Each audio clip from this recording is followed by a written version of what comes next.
Okay, what an interesting article, a really unique idea. This, of course, focuses on a company called Daybreaker, which has created a really fresh new idea, the joy of clubbing for a short amount of time, early in the morning, and obviously no alcohol. So clubbing remixed for a new generation.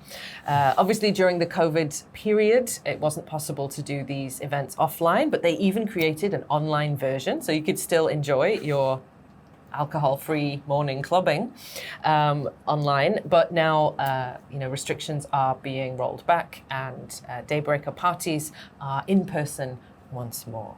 So, what did you think of this? Number one, the author talked about having a twinge of envy for the people coming out in the morning, and I have never felt that in my life. Yes. I don't envy them coming out in the morning. I could envy the free time they may have. For example, be like, oh, it'd be nice to be able to have maybe a week off and have the time to do an all-night thing and sleep all day. Yeah. But the club, I wouldn't be using my all-night for the club. Yes. However, this Daybreaker thing, although it may not be up my alley, I could see why it would be such a good thing. Like, you can get pumped up, hyped up in the morning. You can do that physical activity. You can get that kind of excitement with other people and start your day in just an explosive way. So I can see the attraction. Yeah, I mean, I've been to things like Zumba classes, not early in the morning, but it did have that kind of club vibe. You know, the music is very loud and pumping, and the dance is meant to be kind of cool and funky, and I can totally see it, yeah. Have you had experience with these people who party all night and come out in the morning? You said you have an early morning, so you might have caught one or two? I definitely have seen a lot, yes. Obviously, it took a break during the pandemic, but I work in Jongno, so again, you get lots of businessmen. They go out to drink with their clients, with their co-workers, and, you know, they like to sometimes enjoy all night. So, often I would get off the metro to go to work and see many very merry businessmen wandering around looking very happy and jolly and enjoying themselves. And maybe on some level I did envy them as well. They always look so happy. Yes. Yeah, that is true. That's a bit different from my experience, because they are younger where I experienced Gangnam. They don't look as happy. Oh, really? No, they don't look as joyful or as joyous. They look more how would I say? They look more like they have failed at a mission or that they're still on that mission looking for the conclusion. I would say that's the mood in general. You do see a couple of people who might have found the one they're looking for coming out, but by and large, it's not as happy as you described. I see. The mornings have taken a darker turn.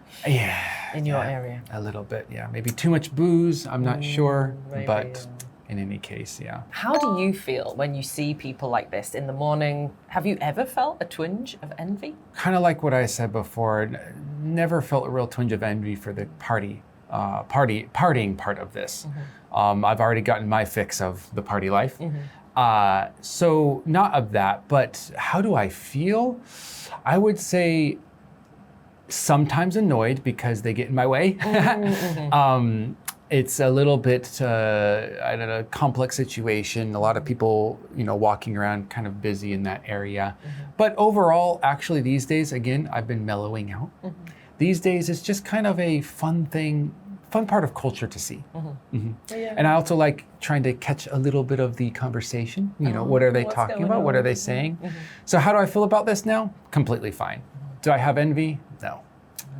You know who I do feel sorry for, though? The bouncers. Because they're the ones, it's literally their job to deal with these people. And again, I used to work in a bar, so I've seen the bouncers doing their job. And trying to get customers to leave a bar when it closes, even if it's the early morning hours, is actually really difficult. They're handsomely drunk and they do not want to go home. But without causing a fight and trouble, you've got to somehow shepherd them out of these places. And it's terrible incredible. Terrible job. But that's why it's illegal to be drunk at an English pub. Is it illegal to be drunk in an English pub? There's some weird rule. I don't know if they've rescinded it by now, but apparently the reason they made it was so that, it might be London, actually specific. I'm not sure. But the reason they made it is so that you could have a good reason to call the police if someone was getting a little too rowdy. You'd be like, this person's drunk at my pub, and they'll come and pick them up and everything. But of course, I think it was not used, obviously. Yes. Yeah. Oh, yeah, I would have been arrested many times if that was the thing. Yeah. Although they can cut you off, yes. If they think you are too drunk at the bar, true. they can refuse you service. Same in America. They're like, too drunk, buddy, no more. You're cut off. And then they yell and blah, blah, blah. And then you're like, here's a free, I don't know, soda or whatever. Or, you know, maybe you give them other things like, I'll get you some quesadilla. And then they're like, yeah, blah, blah, blah. Yeah, that's how drunk people sound, by the way. Blah, blah, blah, blah. You can't reason with people sometimes after too much booze. No. But fortunately, they forget quickly as well. It's time to take a closer look at the vocabulary in this article.